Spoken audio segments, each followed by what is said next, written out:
Quelle est la différence entre un veau et un être humain? Je sais qu'il y en a beaucoup, mais on va surtout s'attacher aujourd'hui au vélage et à l'accouchement, donc. Je ne sais pas si vous avez déjà aidé une vache à véler, mais généralement, il ne suffit pas que les pattes soient passées, ni que la tête soit passée, mais il y a encore pas mal de travail après ça. Alors que pour un enfant, je n'ai jamais accouché, mais mes frères m'ont dit que c'était comme ça, lorsque la tête est passée, tout va bien. Aujourd'hui, nous qui sommes le corps du Christ, l'Église tout entière, structurée comme un corps, unis les uns aux autres comme les membres d'un même corps, nous savons que notre tête, le Christ, la tête de l'Église, est déjà rentrée au ciel. Il est déjà né d'une certaine manière, il est déjà rentré dans l'éternité, et donc tous, avec lui, nous sommes déjà nés. Cela ne veut pas dire que la sage-femme peut retourner se coucher, cela ne veut pas dire que la vie de cet enfant est déjà toute tracée, toute décidée. Non, bien au contraire. Et c'est ce que ça veut dire.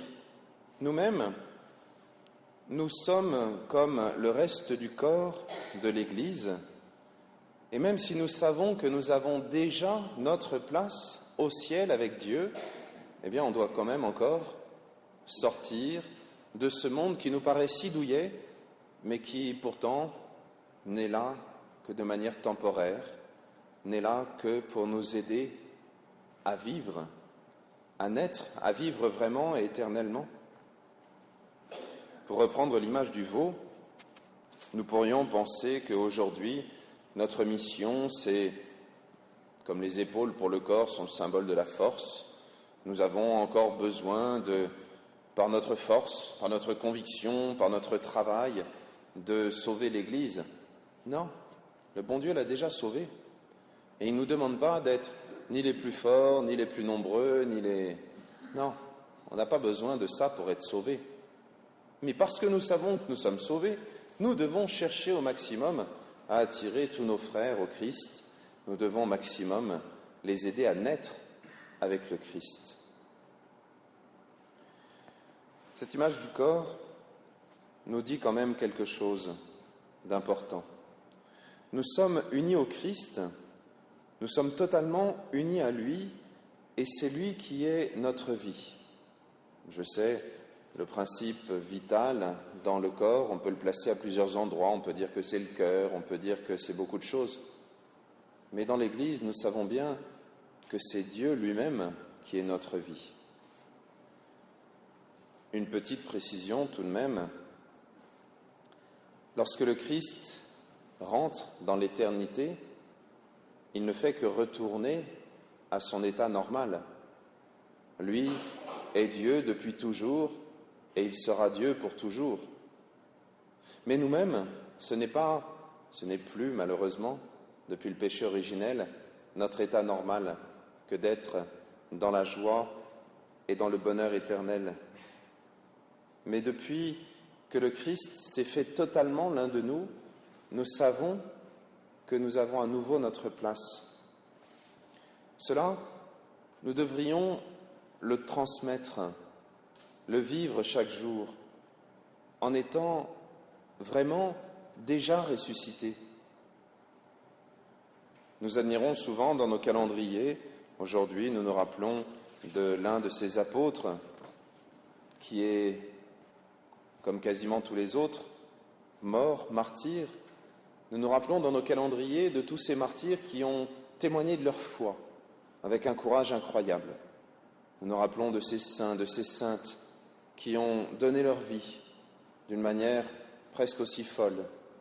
Nous nous rappelons de tous ces grands saints qui ont orienté toute leur vie en fonction du royaume des cieux. Et c'est quelque chose qui est non seulement admirable, mais ce n'est pas tout de rester assis à se dire « Ah, c'est bien ce qu'ils ont fait. Il faut le faire à notre tour. » Oui, à notre tour, nous sommes appelés à témoigner. Et si lorsque nous nous demandons, par exemple, s'il faut venir à la messe, par exemple, s'il faut parler aux autres du bon Dieu, et que la réponse passe par des petites considérations « Ah ben non, parce que sinon, je vais louper mon émission de télé. Ah ben non, sinon, je vais peut-être risquer de fâcher telle personne et que nous faisons passer ce respect humain avant Dieu, alors nous avons oublié que nous sommes déjà ressuscités. Et nous voulons rester comme dans le ventre de notre maman en nous disant « c'est bien, c'est chaud ici ». Dieu est venu jusqu'à nous. Il a pris tout ce que nous sommes, toute notre humanité, sans exception. Et cette certitude qu'il est déjà ressuscité devrait faire qu'en sortant de cette église, on ait des têtes de sauvés.